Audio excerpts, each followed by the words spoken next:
Nueva semana y nuevo encuentro de salud. Tenemos por delante una hora con los siguientes contenidos. Enfermedades de la próstata, su diagnóstico y las opciones terapéuticas disponibles será el tema que abordará el doctor Nicolás Menéndez, urólogo. Se abrió la convocatoria para las residencias médicas de la Clínica del Niño y la Familia y el doctor Víctor Hugo Quiroga te va a contar todos los detalles. El tratamiento de la obesidad va más allá del peso. El doctor Leonardo Buffi nos hablará, entre otras cosas, de ese cambio de perspectiva.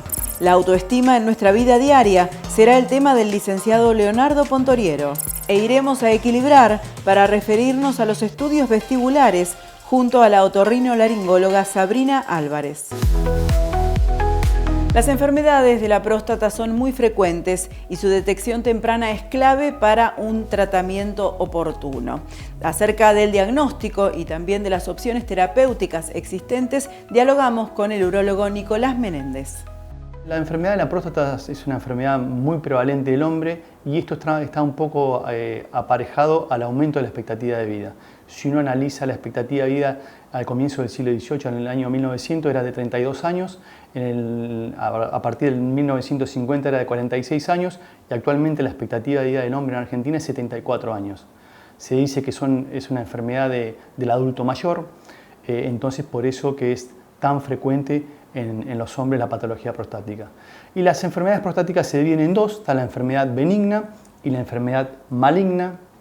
Y la característica que tiene es que todas comienzan a partir de los 50 años. La manifestación sintomática es distinta.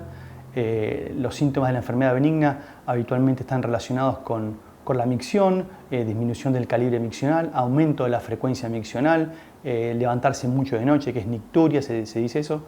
A veces va asociado a infecciones urinarias, a formación de piedras en la vejiga, a no vaciar bien la vejiga, está esa sensación de vaciado incompleto en la vejiga que sienten los hombres. Y por otro lado, la patología maligna, la característica que tiene es que no da síntomas. Por eso, como vamos a ver más adelante, hay ciertos screening para hacer una detección precoz de los cánceres de próstata, porque está visto que la detección precoz del cáncer de próstata disminuye la morbimortalidad.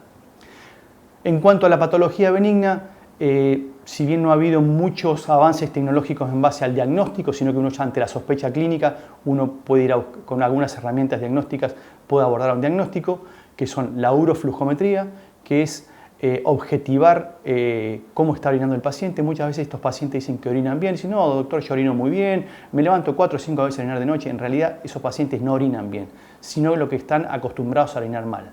Entonces, como esta sintomatología es progresiva, los pacientes no se van dando cuenta y se van adaptando a esta calidad de vida. Pero en realidad les va afectando la calidad de vida, son pacientes que se conocen todos los baños de la ciudad, salen a caminar y ya tienen una rutina donde ir a los baños, viajan, hacen un viaje largo, tienen que parar cada media hora o una hora. Entonces eso no es orinar bien, entonces la manera de objetivar el flujo urinario es a través de una uroflujometría, que es un método no invasivo. Hacemos orinar al paciente en un recipiente y por una computadora determinamos el flujo urinario.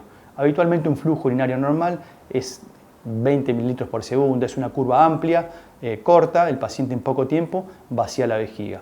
Los pacientes que tienen dificultad miccional por esta patología benigna, que es la hiperplasia prostática benigna, tienen disminución del flujo y se manifiesta por una curva flujométrica, lo que nosotros llamamos plana, desplazada hacia la derecha, prolongada en el tiempo. Son esos pacientes que si yo voy al baño y cuando voy a los baños públicos veo que pasan 2 o 3 personas y yo sigo orinando.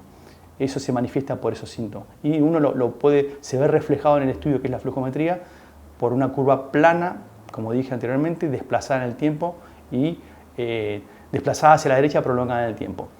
Después, uno ante la sospecha clínica pide ciertos estudios, una la ecografía, que la ecografía más que todo es para ver cómo están los riñones, la vía urinaria superior, que muchas veces si el paciente está orinando mal de larga data empieza a haber repercusión a nivel de la vía urinaria superior, se dilatan los riñones, puede haber piedras en la vejiga, al no vaciar la vejiga. Entonces uno pide una ecografía de riñón, vejiga y próstata. En el riñón para ver si no hay afectación de la vía urinaria superior, si no está dilatado los riñones. En la vejiga a ver cómo está su vejiga, el grosor de las paredes. Con el tiempo la vejiga, que es un músculo que tiene la capacidad de desembarazarse de la orina que viene de los riñones, de propulsar una bomba propulsora, se va reemplazando con tejido fibroso a medida que va sorteando el obstáculo que es la próstata, la obstrucción de la próstata. La próstata actuaría como si fuera, uno comprime una manguera, entonces impediría que se pueda, comprime la uretra, que la uretra es un tubo que vehiculiza la orina desde la vejiga hacia el exterior, entonces al comprimir esta manguera se manifiestan los síntomas. Entonces con la ecografía vamos a ver los riñones, la vejiga y la próstata y determinamos el volumen prostático. Los avances que ha habido en el último tiempo es con respecto al tratamiento de la hiperplasia prostática benigna, que es el láser de Holmium, que es el láser de alta potencia, que este láser lo que nos permite es poder resolver este tipo de patología con cualquier volumen prostático. Históricamente, la antigua resección endoscópica transuretral de próstata, uno podía resecar tejido prostático hasta 60-70 centímetros cúbicos. Y después, a partir de ese volumen, había que hacer una cirugía abierta, había que acceder al abdomen. Entonces se perdían los beneficios de la cirugía mínimamente invasiva por orificios naturales como es la vía transuretral. Entonces, a raíz de este avance tecnológico que es el láser de Holmium, uno puede resecar mayor cantidad de tejido prostático, próstatas mayores de 70 gramos hasta 200 gramos, sin ningún inconveniente. La particularidad que tiene el láser de Holmium de alta potencia es que uno reseca, corta el tejido y coagula a su vez, entonces son cirugías mucho más exangüe, no tienen sangrado, tienen una estancia hospitalaria mucho menor y por ende menor tiempo de sonda en el postoperatorio. Estos pacientes, si uno le hace una cirugía abierta, están con una sonda entre 5 a 7 días. El paciente que se opera con láser por hiperplasia prostática se opera y al otro día se va a su casa con o sin sonda, pero la sonda está generalmente entre 24 y 48 horas. Eso es en cuanto a la patología benigna. En cuanto a la patología maligna es el cáncer. Y una cosa muy importante a tener en cuenta en el cáncer es que el cáncer de próstata no da síntomas. Como así la patología benigna da síntomas, que como comentamos anteriormente se manifiesta por el calibre miccional disminuido, la urgencia miccional, todo eso, el cáncer de próstata no da síntomas. Por eso es lo que estimulamos a los hombres a acudir a la consulta para poder hacer una detección precoz, porque como dije, la detección precoz disminuye la morbimortalidad. En cuanto al cáncer de próstata, ¿cuándo acudir? A partir de los 40 años, aquellos hombres que tienen antecedentes de cáncer de próstata en un familiar directo, en un padre, un tío, un hermano, que dice a los 50 años le diagnosticaron un cáncer y a los 55 se murió, ese paciente tiene una carga genética para tener un cáncer de próstata. Y a partir de los 50 años en aquellos que no tienen antecedentes de cáncer de próstata directo. Entonces, 40 años en los que tienen antecedente un familiar joven y 50 años en aquellos que no tienen antecedentes de cáncer de próstata. El cáncer de próstata a partir de los 70 años es muy frecuente. El 50% de los pacientes de 70 años tienen un cáncer de próstata, pero solamente 12 al 15% se diagnostican porque no acuden a la consulta o porque a veces no se los busca, pero si uno está visto que las biopsias, las autopsias de los pacientes que se han muerto por otra cosa, el 50% tienen un cáncer de próstata. Entonces, si uno lo busca, es muy probablemente que lo encuentre después de los 70 años. Lo que sí ha avanzado mucho en el diagnóstico del cáncer de próstata son dos herramientas fundamentales, que uno es la resonancia magnética multiparamétrica de próstata, que eso nos orienta a ir a buscar el tumor y a ir a localizarlo y a ir a tomar una biopsia. Antes los pacientes que tienen un PSA elevado, que el PSA es el screening, la búsqueda del cáncer de próstata con la determinación de una proteína sanguínea que es el PSA, que todos los hombres lo conocen. Esa proteína interviene en la licuefacción del semen. Eso se puede determinar en sangre. Lo que tiene esta proteína, que no es cáncer específica, es órgano específica. ¿Qué quiere decir? Que se puede ver aumentada por muchas causas. Por aumento del tamaño de la próstata, por inflamación de la próstata o por tumores de la próstata. Antes del advenimiento de la resonancia magnética, el paciente ante la sospecha con un PSA elevado se le hacía una biopsia. ¿Y qué es lo que pasaba? Se hacían muchas biopsias y había muchas negativas, porque el PSA no es un método muy sensible para determinar, es inespecífico. Entonces, había muchos falsos positivos. Entonces, con la resonancia magnética lo que se puede determinar son zonas sospechosas, altamente sospechosas de tumor de próstata, y para ir a buscarlas y a tomar una biopsia. Ese es uno de los avances tecnológicos, es la resonancia magnética. Y el otro avance tecnológico importante es la biopsia por fusión. La biopsia por fusión es cuando se fusiona la imagen de esa resonancia magnética que el paciente se hizo en forma ambulatoria con la imagen en la ecografía intraprocedimiento dentro de la biopsia prostática. Uno fusiona esas imágenes, entonces hay una serie de determinación, una grilla que se hace una planificación específica y se dice, esta zona es altamente sospechosa, entonces se fusiona la imagen de la resonancia magnética con la ecografía que se hace por vía perineal, no se hace por vía transrectal como se hacía históricamente las biopsias transrectales de próstata, y entonces uno va a buscar el sitio preciso y con mayor sensibilidad. Entonces hay menores falsos negativos. Entonces, una de los avances es la biopsia por fusión y la particularidad que tiene también esta biopsia que se hace por el periné, por la piel que está entre el testículo y el ano, no es por vía transrectal. Entonces eso conlleva menor tasa de infecciones post procedimiento. Una de las complicaciones más temidas cuando uno hace una biopsia transrectal de próstata es la fiebre postbiopsia y la sepsis inclusive. Hay pacientes que terminan en terapia. Al evitar la vía transrectal y hacerlo por vía perineal, que es una vía mucho más limpia, uno evita ese tipo de complicación. Este tema continuará en instantes porque nos vamos a referir al tratamiento y las ventajas que ofrece la cirugía robótica. La vida avanza.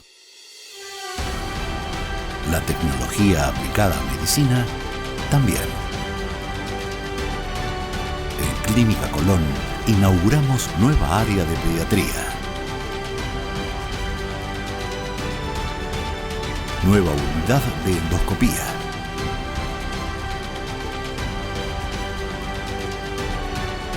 Cirugía robótica. Clínica Colón, 75 años de vida. Instituto Radiológico Zona Norte. Inauguramos una nueva sede en Constitución 6779 para brindarte una mejor atención.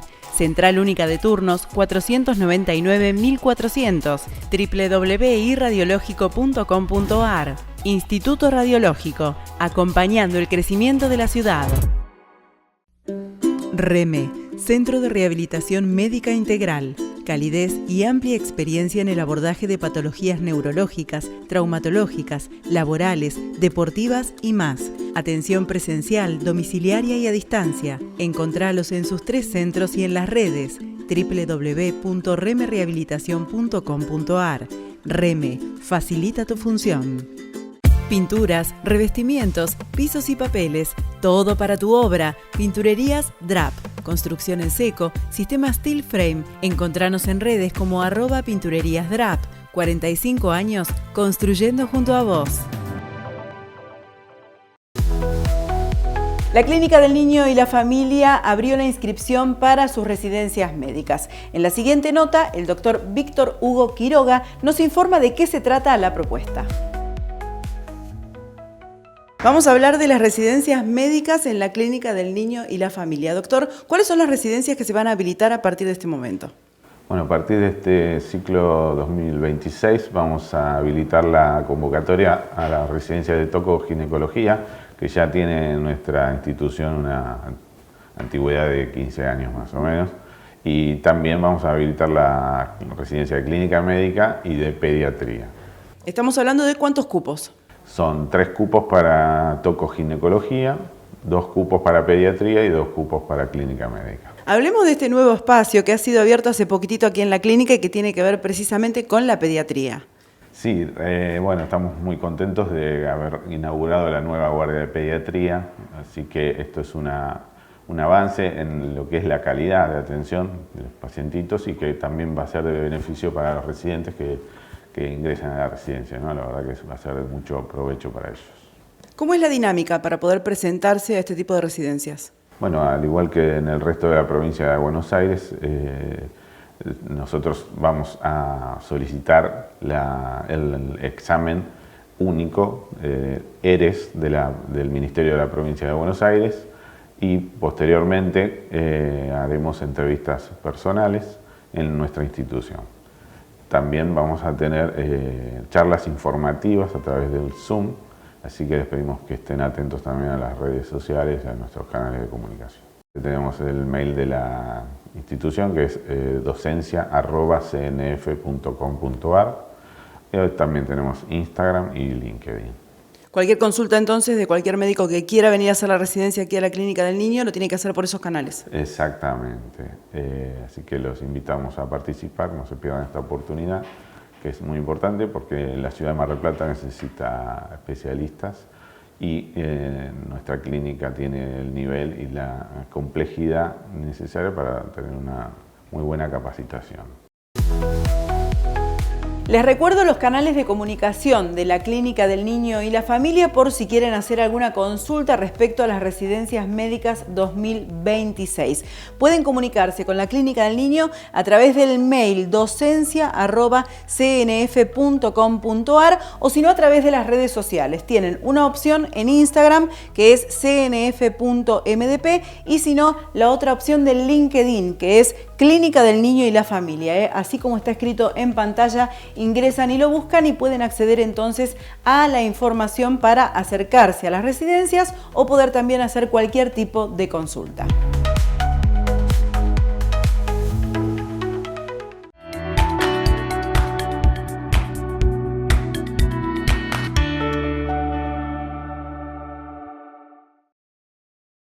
Unidad de Cardiología Clínica, Doppler Color, Ecoestrés, Holter, Rehabilitación del Cardiópata, Ergometría Digital, TIL Test, Mapa, Prequirúrgicos a demanda, turnos por WhatsApp al 2235624416 y online en uccmardelplata.com.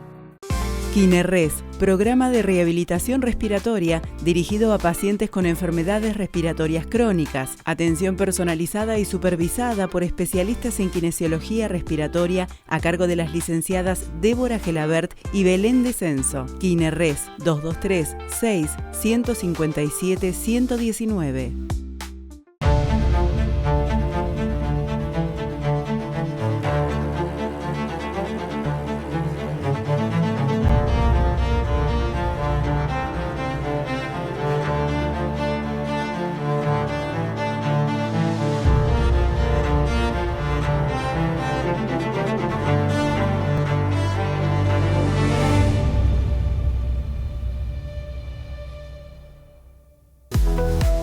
Cuando hablamos de obesidad, el foco suele estar puesto en el peso, pero los objetivos de un tratamiento para la obesidad van muchísimo más allá de la balanza. Por ese motivo, dialogamos sobre este tema con el doctor Leonardo Buffi.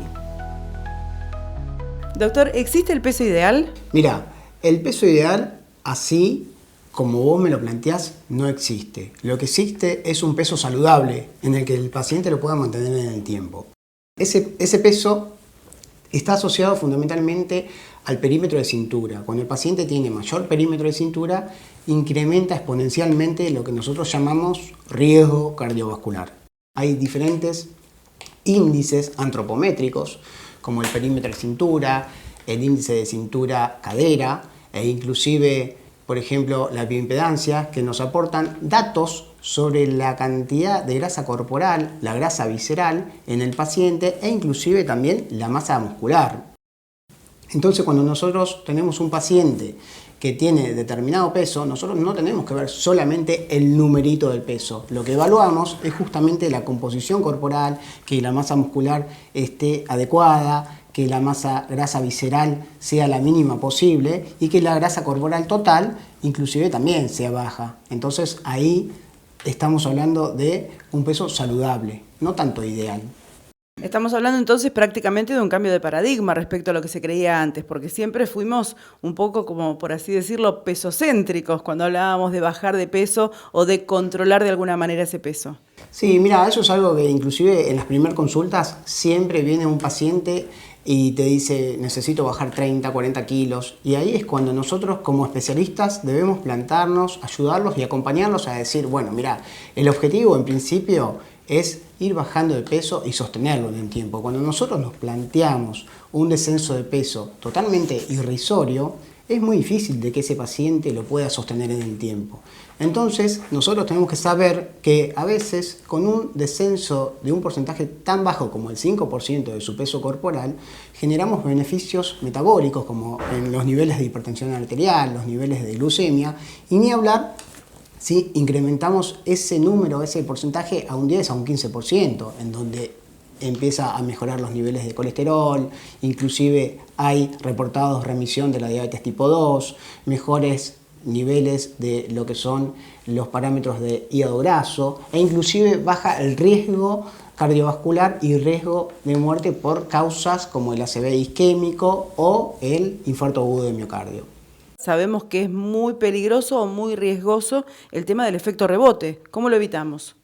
Mira, es importante entender el cuerpo como fundamentalmente cuando hablamos de mantener el peso.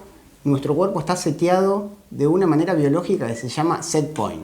Entonces, si nosotros sabemos, por ejemplo, que acude a la consulta un paciente con 100 kilos y ese pesaje fue su peso máximo, sabemos que su set point, es decir, su termostato biológico está en 100 kilos. Cuando nosotros ayudemos a ese paciente a través de dietas restrictivas, a una dieta keto o la dieta que se te ocurra, o en conjunción inclusive con actividad física y tratamiento farmacológico, y el paciente baje un porcentaje de peso, el cuerpo de alguna manera va a entrar en emergencia, porque no va a ser normal para este sensor del cuerpo natural que baje de peso. Va a empezar a entrar en modo de emergencia y lo que va a hacer es bajar el metabolismo basal y va a incrementar ciertas hormonas del apetito para justamente recuperar ese peso. Pero nosotros hoy contamos con tratamientos farmacológicos como lo son la semaglutida, la trizapatida, que lo que hacen es actuar en ciertos receptores a nivel del sistema nervioso central,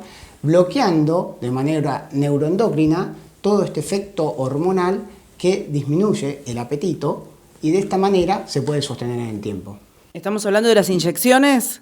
Sí, tal cual. Son inyecciones que se aplican de manera subcutánea una vez por semana, muy seguras, y además de generar un beneficio precisamente en lo que es el peso y ayudar al paciente a mantener ese nuevo set point, tienen beneficios cardiovasculares, a nivel hepático, es decir, sirven mucho para hacer un tratamiento del hígado graso, ¿sí? Se usan en insuficiencia cardíaca, se usan en nefropatías. Entonces, no es un tratamiento solo para la obesidad, sino que es importante entender que estos fármacos son para muchas patologías y recordar que la obesidad es la madre de muchas otras patologías, como lo son la hipertensión, la diabetes tipo 2, el colesterol elevado, la apnea obstructiva del sueño, inclusive trastornos de ansiedad, depresión y, no menos importante, los trastornos o enfermedades oncológicas, ¿sí? ¿Es un tratamiento en sí mismo, la inyección, o es parte de algo más? Tiene que ser parte de algo más. Es muy buena la pregunta. Es fundamental que es parte de algo más. Claramente, si nosotros le indicamos a un paciente un tratamiento farmacológico y no hace un cambio en sus hábitos, no come mejor, no come más saludable, no baja los procesados, los azúcares simples, no hace actividad física. Y cuando hablamos de actividad física, hablamos de la actividad física que ese paciente pueda mantener en el tiempo. Lógicamente que para mí estaría buenísimo que todos los pacientes vayan al gimnasio 1 a 2 horas por día y hagan ejercicio de resistencia, sería fabuloso. Pero la verdad que eso en la práctica no sucede, entonces nosotros lo que tenemos que lograr es una buena adherencia a largo plazo. Entonces siempre lo que decimos es, hacé lo que puedas, lo que te guste, lo que te genere placer. Entonces, la actividad física, bueno, como objetivo principal siempre indicamos tratamientos con ejercicio de resistencia. Pero ojo, tiene que estar, digamos, en un buen gimnasio, con un buen profesor de educación física, porque a veces hacer la actividad física solos puede ser muy perjudicial para la salud.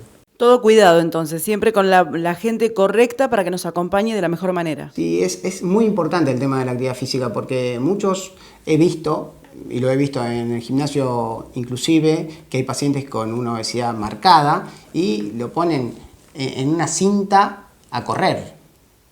y no es el momento para que vaya a una cinta a correr. Está bueno hacer ejercicio de cardio, está buenísimo, pero ese paciente hay que recordar que tiene mucho impacto en rodillas, en tobillos, en las caderas. Entonces, primero hay que generar quizás un descenso de peso acompañado con fortalecimiento de la masa muscular, y después sí vamos a ir mechando, asociando todo lo que es la actividad física aeróbica, por decirlo de algún modo. En definitiva, entonces, la obesidad se puede controlar de algún modo teniendo en cuenta diversos factores que componen a la persona. Sí, fundamental, y no solamente es hacer la actividad física, comer mejor, sino es, por supuesto, y esto lo sabemos muy bien, es mejorar el ambiente de su casa, donde habita el paciente. Si ese paciente vive con 3, 4 personas y al momento de abrir la heladera está lleno de alimentos procesados, y la verdad es que va a ser muy difícil mantener una alimentación saludable, ¿sí? Entonces tenemos que empezar por programar la compra de la semana de alimentos que sean lo menos procesados posibles. Uno entiende que en el día a día, que tienen que trabajar, llevar a los chicos al colegio, no tienen tiempo. Bueno, hay que tratar de hacer las cosas lo más simple posible, pero de una manera saludable. Y ahí el acompañamiento médico se vuelve fundamental. Acompañamiento médico, y acá la obesidad a mí me gustaría remarcar que es una enfermedad crónica, que el tratamiento debe ser crónico y que el seguimiento debe ser multidisciplinario, ¿sí? A veces necesitamos la ayuda de un psicólogo, un psiquiatra, el profesor de educación física, hablar, llamar, comunicarnos. La comunicación en esta enfermedad entre los diferentes especialistas es fundamental, y ahí radica lógicamente que el paciente le vaya mejor. Seguinos también en Instagram. Somos hablemosdesalud.tv.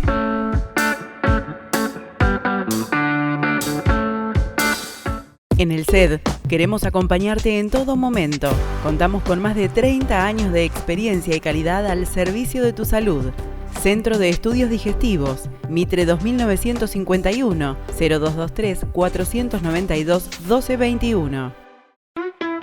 En Electroconstitución llevamos más de 25 años iluminando tus espacios. Vení a conocer nuestro nuevo showroom en el lugar de siempre. Constitución y Vicente López y Planes. Innovación, tecnología, todo en electricidad y los mejores productos en iluminación. Seguinos en redes.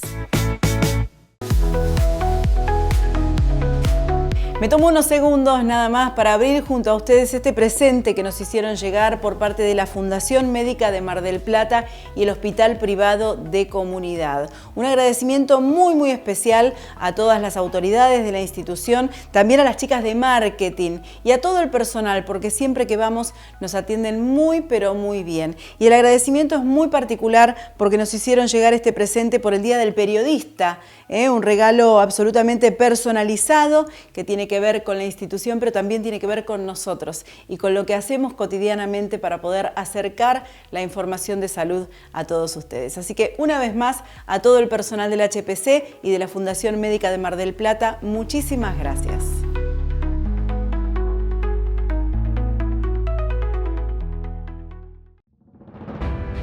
En 1965 se creó la Fundación Médica de Mar del Plata, basada en un modelo de salud sostenido en el compromiso social, la excelencia médica y la innovación. Con esos principios nació el Hospital Privado de Comunidad, un referente de la salud de alta complejidad en todo el país. Hoy, 60 años después, la Fundación Médica de Mar del Plata continúa firme en su misión para ofrecer el mejor servicio de salud. Fundación Médica de Mar del Plata. 60 años, creando futuro todos los días. En Tandil, Hotel Francia, testigo de 100 años de historia de una ciudad increíble. Avenida Colón 1580, 0249 442 3240, elhotelfrancia.com.ar. Colección otoño-invierno en cuenco de agua, talles del S al XXL y en jeans del 24 al 56. Cuenco de agua, Constitución 7314. Seguinos en redes. ¿Cómo se manifiesta la autoestima en nuestra vida diaria? ¿Qué factores pueden facilitarla o fortalecerla o pueden debilitarla? Sobre este tema nos habla a continuación el licenciado en Psicología Leonardo Pontoriero. Hoy les traigo una cuestión, un tema que es bastante común que se consulte por cuestiones derivadas con manifestaciones de lo que podemos llamar baja autoestima o relacionadas a la cuestión de la autoestima. Hablamos de autoestima cuando tenemos una relación con nosotros mismos que está considerablemente bien. O sea, entre lo que yo entiendo de mí y aquello que yo espero de mí, no hay mucha diferencia. Cuando estamos en esa dimensión, tenemos una adecuada autoestima. Esto genera una autopercepción de mí positiva, genera una sensación de mí positiva. Eso me permite sentir que, bueno, hago las cosas bien, pienso de manera medianamente adecuada, en mis vínculos me manejo de una manera prolija, o sea, me siento bien conmigo mismo y me da como mayor amplitud a poder entender, sostener, tolerar, contener y sobre todo tener un buen trato conmigo mismo. Convengamos que esto no es lo que naturalmente ocurre. Y un poco la idea era pensar, bueno, ¿qué nos está pasando? Que estamos con esta autoestima tan baja. En algunos casos se nota que entre esto que yo siento que soy y aquello que yo siento que debería ser, hay una brecha muy, muy grande. Y esa sensación de estar tan lejos de lo que yo hubiera esperado de mí, me genera mucha angustia. Una angustia que muchas veces se traduce en una percepción muy negativa de mí mismo. Una percepción negativa de mí mismo que genera la idea de que el otro me está mirando de una manera negativa. Eso impacta en mis vínculos, impacta en mis afectos, impacta en mi forma de tratar al otro, impacta básicamente en mi tolerancia al otro. Y muchas veces esto genera cuestiones de tensión, de conflicto, de peleas. ¿Por qué? Bueno, porque frente a la más mínima sensación de ataque, yo voy a estar a la defensiva. Y cuando estoy a la defensiva, la más mínima palabra, la mínima mirada, la mínima situación, genera que yo me exprese de una manera que quizás inicie una situación de conflicto.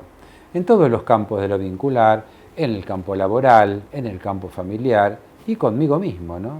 ¿Por qué ocurre esto?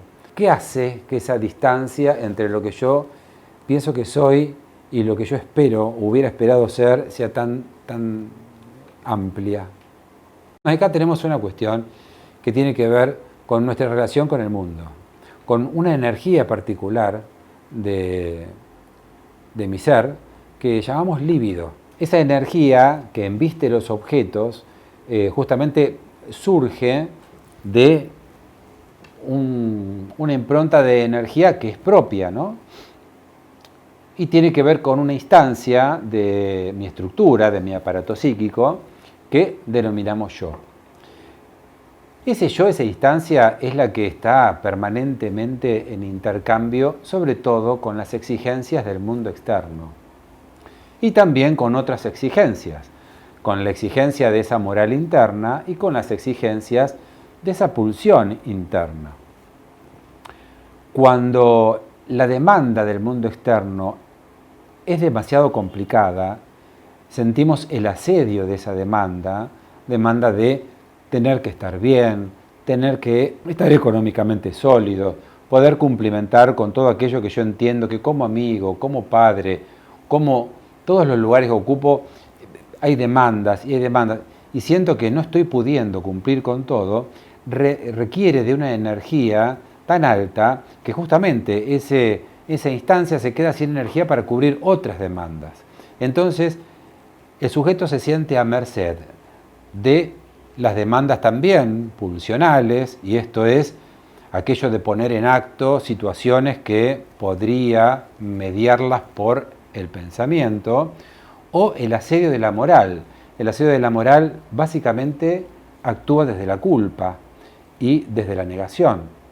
Desde no poder hacer cosas por miedo a equivocarme, no poder hacer cosas por miedo a hacer algo malo, no poder hacer cosas por miedo a elegir algo que no estoy de acuerdo, y eso me empieza a generar toda una situación en donde, claro, esa misma energía que debería generarme ese bienestar, me empieza a generar preocupación, me empieza a generar una imagen de mí mismo distorsionada, una imagen de mí mismo escasa, y esta baja autoestima que después genera situaciones muy complicadas.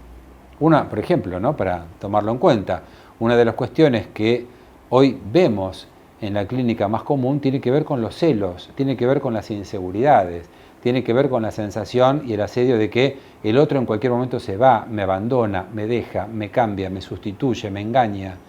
Eso tiene que ver con nuestra autoestima. Y cuanto más baja está nuestra autoestima, cuanto nuestro yo más debilitado está, más proclives somos a tener estas sensaciones, y muchas veces estas sensaciones generan todo lo que yo espero que eso no ocurra. ¿Vieron cuando uno quiere que el otro te quiera y justamente uno hace todo lo que no debería hacer para que eso ocurra?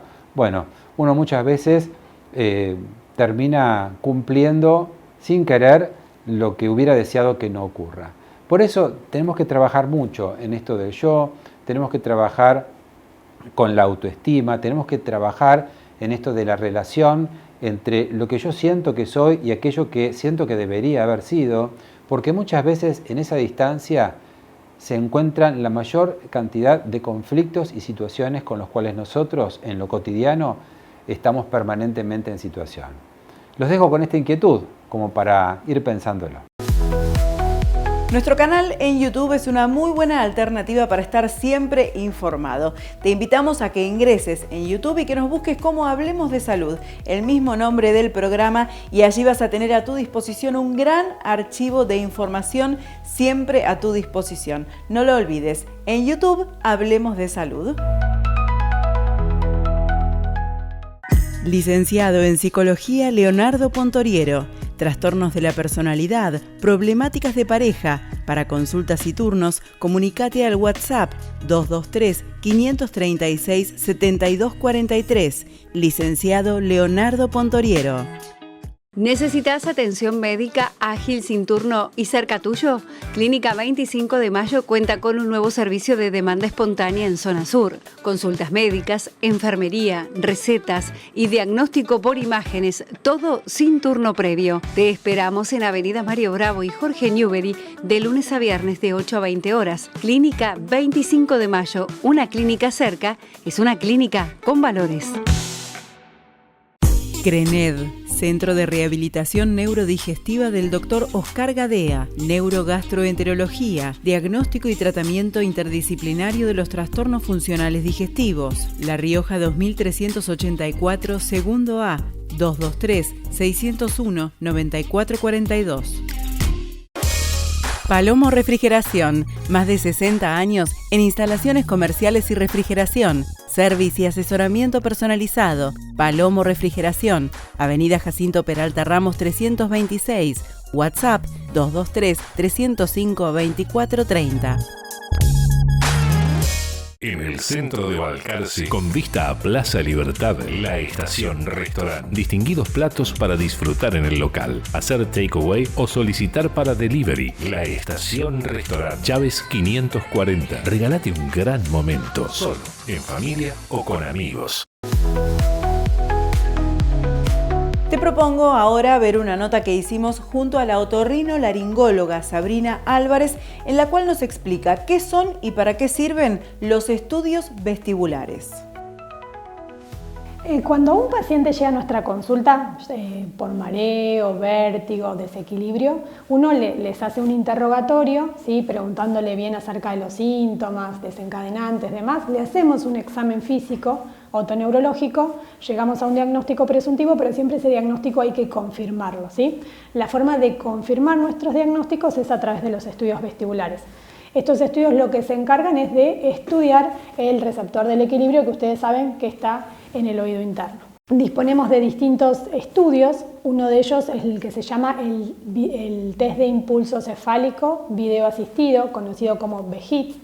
En esto lo que hacemos nosotros es ponemos a nuestros pacientes una lente que es como una antiparra que va bien apretadita a la cara, ¿sí? Y realizamos unos movimientos cortos, breves de la cabeza, y con eso nosotros lo que evaluamos es el reflejo vestibulocular. El reflejo vestibulocular es lo que nos permite a nosotros movernos, ¿sí? Mover nuestra cabeza y que el ojo se mueva de manera sincrónica con la cabeza, y que yo, mientras estoy en la calle o estoy haciendo, ahora te estoy mirando y estoy moviendo la cabeza, y yo te veo todo el tiempo nítida, ¿sí? Eso se logra a través de este reflejo. Ese reflejo, cuando uno tiene una patología en el oído, en el equilibrio, se daña, y la forma de diagnosticarlo es a través de este estudio que se llama videoimpulso. Es un estudio sencillo, lo podemos repetir varias veces, es indoloro, el paciente no siente nada, como te digo, solamente son esos movimientos de la cabeza, y lo importante de ese estudio es que nos va a brindar información de cada uno de los 3 canales semicirculares por separado. Ese es lo que nosotros llamamos el videoimpulso. Este estudio nosotros lo realizamos a nuestros pacientes y también pacientes que son derivados por colegas, ya tantos otorrinos o neurólogos, que necesitan confirmar su diagnóstico, y para eso solicitan estos estudios. Y también se realiza en pacientes que trabajan en altura o operarios que trabajan en altura como screening para tratar de diagnosticar algún tipo de patología que tengan del equilibrio y que asuman un riesgo de caídas. Bien, después contamos con otro estudio que es lo que se llama la videonistagmografía. La videonistagmografía ya utilizamos una lente que es mucho más grande, ¿sí? Con esa lente nosotros evaluamos el movimiento ocular en distintas circunstancias. Es un movimiento ocular que se llama nistagmus, que es lo que nosotros siempre, por eso siempre estamos, los que hacemos vértigo, siempre estamos mirando los ojos, porque estamos mirando a ver si aparece o no aparece ante distintas circunstancias. La prueba más conocida dentro de la videonistagmografía son las pruebas calóricas. Lo que se hace en ese paciente es, el paciente ya está acostado en una camilla con la cabeza un poquito levantada, y lo que se hace es se irrigan los oídos con agua tibia a 44 grados y agua fría a 30 grados. Lo que nosotros logramos al irrigar el oído con agua es le cambiamos la temperatura a los líquidos del oído interno, y eso lo que genera es un nistagmus que va a moverse el ojito de distinta manera según el oído estimulado y la temperatura con lo que estimulamos, ¿sí? En esa prueba la diferencia es que solo se evalúa el canal semicircular lateral, el anterior y el posterior con esa prueba no son estudiados, ¿sí? Y lo que tiene es que también evalúa el sistema vestibular en las bajas frecuencias. ¿Bien? ¿Qué significa eso? Por ejemplo, no es lo mismo mover la cabeza, digamos, como por ejemplo en lo fisiológico, cuando yo por ejemplo movemos ahí, que eso son las frecuencias que evalúa el videoimpulso, que a frecuencias más bajitas, y que no son fisiológicas, por eso lo evalúa esta prueba, ¿sí? Entonces es como que complementa, ese es el tema, que el videoimpulso y la videonistagmografía muchas veces se complementan porque como que evalúan distintas áreas, como una audiometría evalúa distintos tonos, lo mismo pasa con los estudios vestibulares. Y lo que tiene de relevante la videonistagmografía, muchos pacientes preguntan, ¿y me voy a marear? Sí, me voy a marear un poquitito cuando hago el estudio, porque cuando uno irriga el oído genera un síntoma, genera una sensación de mareo, ¿sí? Pero ¿qué pasa? Que esa irrigación termina, son 30 segundos de irrigación, genera una respuesta nistágmica, yo ahí me mareo un poquitito, pero cuando ya cede el estímulo, desaparece el síntoma, porque si no, no me permitiría seguir con el otro oído. Ustedes piensen que son 4 irrigaciones que hay que hacer, ¿sí? Pero sí van a sentir algo, tal vez no sientan nada, pero en general algo siempre suelen sentirse. Lo que tiene de importante la videonistagmografía es que es muy importante para diagnosticar la enfermedad de Meniere en etapas tempranas, porque suele pasar que ese estudio nos da patológico mientras el videoimpulso da normal. Entonces hay una disociación entre esas dos pruebas, ¿sí? El otro estudio que contamos es lo que se llama el BEMP cervical. Este es un estudio electrofisiológico, ¿sí? Se llama potencial evocado miogénico cervical. En ese lo que se hace, ya no se evalúan los canales semicirculares, ¿sí? Que antes hablamos que se evaluaban estos 3, ya estamos evaluando los receptores gravitacionales, ¿bien? Que son los receptores de la gravedad. Lo otro era de giro, esto es de gravedad.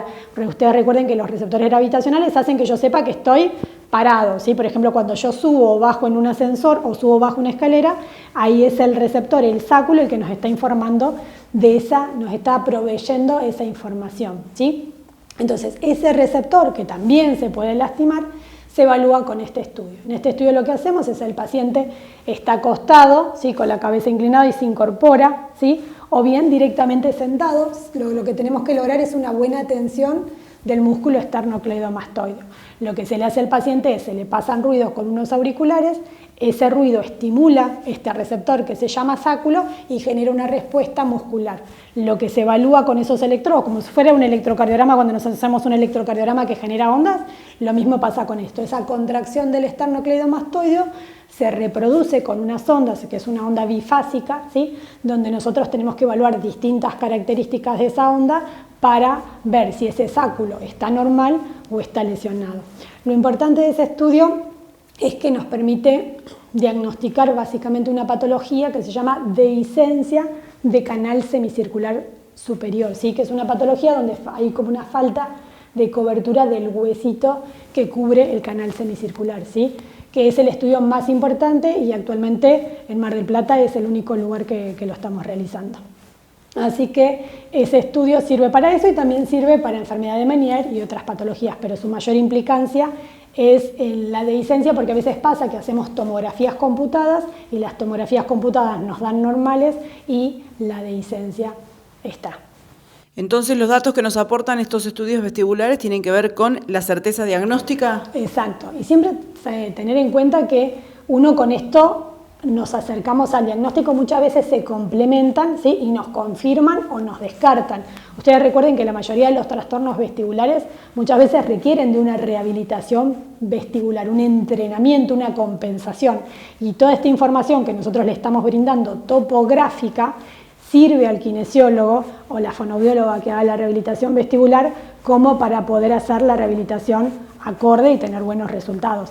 También estos estudios sirven para seguimiento, porque muchas veces nos pasa, llega un paciente con un vértigo agudo, el video impulse es muy importante también, esto es un dato que no había comentado, en un síndrome vestibular agudo. Cuando uno empieza con vértigo de repente, terrible, agudo, el video impulse nos dice si es algo periférico, algo puramente del oído, a descartar, a diferenciar de una CVD fosa posterior, tiene como mucha eficacia clínica, ¿sí? Y después también con la rehabilitación lo que podemos ir haciendo es con el estudio haciendo un seguimiento y viendo cómo mejora ese receptor del equilibrio cuando la patología es lo que llamamos una neuritis vestibular. Hablaste de rehabilitación, que es una de las tantas cosas que se hacen acá en Equilibrar, y próximamente tienen también un evento que van a realizar, que ya lo vienen haciendo desde hace un tiempo a esta parte, pero se viene uno ahora, a fines de junio. Exacto, hace un tiempo venimos trabajando sobre talleres de prevención de caídas y ahora el 27 de junio vamos a estar brindando un taller de prevención de caídas con herramientas para tratar de mantener nuestra independencia, ¿sí? Está destinada a toda aquella persona mayor de 60 años que le interese la temática y vamos a estar abordando desde lo vestibular, desde lo otoneurológico, desde la rehabilitación, el entrenamiento vestibular y la parte de psicoterapia también. Así que están todos invitados. Sábado 27, ¿a qué hora y cómo hacemos para inscribirnos? A las 10 horas, sí, va a ser acá en Equilibrar y bueno, las inscripciones van a ser a través de nuestras redes sociales o a través del teléfono de contacto del centro. Tal como nos informaba recién Sabrina Álvarez en la nota, se viene un evento que tiene que ver con la prevención de caídas, sobre todo en los adultos mayores. El evento será, como lo vemos en pantalla, el sábado 27 de junio a las 10. El taller, como te decía, se denomina Prevención de Caídas y tiene que ver con esto, con herramientas prácticas para disfrutar de tu independencia. Ese es el título que le han puesto a esta jornada que se va a realizar, como te decía, el sábado 27 de junio a las 10 de la mañana en Equilibrar, por supuesto en Arenales 2901. Cualquier duda o consulta a través de Instagram enseguida te la disipan. Ingresás en @equilibrarmdp y allí entonces podés consultar todas tus dudas. Equilibrar, Centro de Otorrinolaringología, Vértigo y Mareos. Único centro de la ciudad con área especializada en otorrinolaringología infantil. Estudios auditivos y vestibulares de alta complejidad. Arenales 2901. Turnos por WhatsApp 223-448-2002. Turnos online equilibrar.com.ar.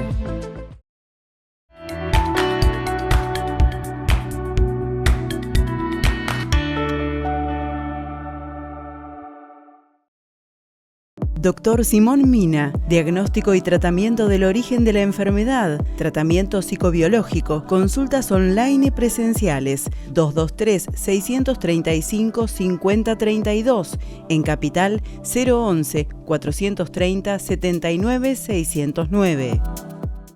Cirugía de nariz, orejas, aumento y reducción mamarios, liftings, cirugía de párpados, abdomen, Centro Integral de Cirugía Plástica Colón. WhatsApp 223-556-9988. En Instagram, Cirugía Plástica Clínica Colón. Genoso. En 12 de octubre y Sabio, Genoso Sanitarios tiene todo en gas y ferretería con el asesoramiento adecuado. Genoso Sanitarios, 12 de octubre 5602. Reparación y rectificación de tapas de cilindros nacionales e importadas. Rectitap de Ignacio Dupuy, Juan B. Justo, esquina Malvinas.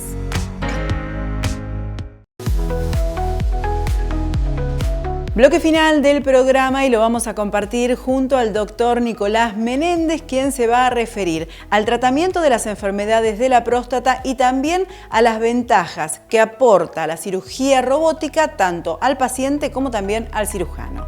¿Cómo es el tratamiento, teniendo en cuenta esto que hablábamos de que se puede llegar a un diagnóstico de cáncer de próstata de acuerdo a la edad? Porque no es lo mismo operar a un paciente de 50, de 60 que de 70, 80. Perfecto, sí. Hay guías establecidas en cuanto a los tratamientos del cáncer de próstata. Por supuesto que tiene que ver también con las comorbilidades de los pacientes. No todos los pacientes son candidatos a cirugía. Históricamente uno tomaba como punto de corte 70 años, ahora nosotros estamos operando pacientes de 75, 78 años, pero pacientes sanos, con una expectativa de vida mayor, que antes los pacientes, como dije anteriormente, se morían a los 50 años en la década del 50. Ahora los pacientes viven 80, 90 años, son pacientes activos, están preocupados por tener un cáncer y quieren resolverlo y quieren operarse. Entonces la opción quirúrgica es una opción válida y ha avanzado mucho también en cuanto al tratamiento. Si bien el abanico de posibilidades de tratamiento es muy variado de acuerdo a las guías, se puede ofrecer radioterapia, se puede ofrecer vigilancia activa, que son en tumores de bajo grado, porque los tumores de próstata, los cánceres se dividen en bajo grado, en riesgo intermedio y alto grado de malignidad o recaída bioquímica. Hay ciertos parámetros para ver qué pacientes tienen alto riesgo de recaer y que su enfermedad progrese. Hay pacientes que son de muy bajo riesgo, que consideran no operarse o no hacer ningún tratamiento, y hay ciertas guías que muchos los controlan y dicen, bueno, te vamos a controlar con un PSA, una resonancia magnética, una biopsia. Lo que es cierto es que los protocolos de seguimiento de la vigilancia activa del cáncer de próstata son muy rigurosos y los pacientes en nuestra cultura no quieren resolver el problema. Entonces ahí se le ofrecen dos posibilidades, o radioterapia o cirugía. Nosotros somos un grupo de referencia en lo que es el tratamiento de cáncer de próstata a nivel local y regional. Tenemos la posibilidad de contar con un robot Da Vinci, que es un robot de las más altas tecnologías que hay en la actualidad, y ofrecemos a nuestros pacientes la prostatectomía más linfadenectomía, sacar los ganglios regionales por vía robótica. Históricamente, el efecto colateral que producía este tipo de cirugía eran las más temidas para el hombre, era la disfunción sexual eréctil y la incontinencia de orina. Gracias al avance tecnológico y al avance de las técnicas, porque hay ciertas técnicas quirúrgicas que tienen menos morbilidad, como la disfunción sexual eréctil y la incontinencia de orina, estos pacientes, muchos optan por la cirugía robótica, que nosotros consideramos, y no solamente nosotros, es la bibliografía mundial en el mundo, lo que se hace es cirugía robótica. Por supuesto que no todo el mundo tiene acceso a esta tecnología porque es una tecnología costosa, pero si uno tiene la posibilidad de poder hacerse una cirugía radical, una prostatectomía radical robótica, es lo ideal para este tipo de pacientes. ¿Cuáles son las ventajas que presenta este tipo de cirugía con respecto a las anteriores? Bueno, el tema de la cirugía robótica tiene dos ventajas fundamentales. Una son ventajas para el paciente y otras ventajas para el cirujano. Las ventajas para el paciente es el temor lógico que tiene una persona cuando va a ser operada una prostatectomía radical por un cáncer de próstata, que es la disfunción sexual eréctil y la incontinencia de orina. Una de las características que tiene la cirugía robótica es que nos permite acceder a espacios muy reducidos y hacer cirugías reconstructivas, que por otra vía es muy dificultoso. Y particularmente en la próstata permite preservar el haz neurovascular que está muy adherido a la próstata, que por otra vía uno cuando hace la exéresis del órgano saca la próstata también saca todo lo que es el sistema inervatorio de la potencia sexual. Entonces permite conservar el haz neurovascular que interviene en la potencia sexual. Por ende, estos pacientes se benefician con el tema de la potencia sexual posoperatoria. Y la otro beneficio para el paciente es la continencia urinaria. Esto, cuando uno hace la exéresis del órgano, de la próstata, tiene que unir la vejiga con la uretra, que la uretra es el conducto que vehiculiza la orina desde la vejiga hacia el exterior. Entonces, esa unión es mucho más controlada y a su vez uno puede observar por vía robótica el esfínter urinario, que es un músculo en el cual interviene en la continencia, que por otra vía uno cuando saca no lo ve bien y generalmente lo corta. Entonces la probabilidad de tener una incontinencia posoperatoria es mucho mayor con otro tipo de cirugía. Con la cirugía robótica no. Y beneficio para el cirujano es que el cirujano está en una posición mucho más ergonómica, mucho más cómoda, está bien en posición en 3 dimensiones, no es en 2 dimensiones como uno ve en la laparoscopía, y a su vez le permite hacer movimientos como si fuera la mano en 360 grados y con eso puede hacer técnicas reconstructivas como es la unión entre la vejiga y la uretra en forma mucho más cómoda. Cuando uno lo tiene que hacer por vía laparoscópica es mucho más dificultoso. La vía robótica permite hacer la cirugía reconstructiva mucho más fácil y mucho más segura. Y con una postura mucho más relajada también. Totalmente, el cirujano de consola que se dice está sentado y no está parado como en la cirugía laparoscópica. Eso sí, al lado del paciente hay un cirujano ayudante que es muy activo en la cirugía de próstata porque tiene que aspirar, tiene que introducir instrumental, entonces tiene que conocer la anatomía y la técnica quirúrgica. Es fundamental formar equipos para este tipo de cirugía, fundamental. No hay una sola persona, son varias adentro del quirófano. Son varias dentro del quirófano y también está la creencia que el paciente va a ser operado por un robot. El paciente no es operado por un robot. El robot es una interfase entre el cirujano y el paciente. Todas las órdenes que comanda el robot están dadas por un cirujano.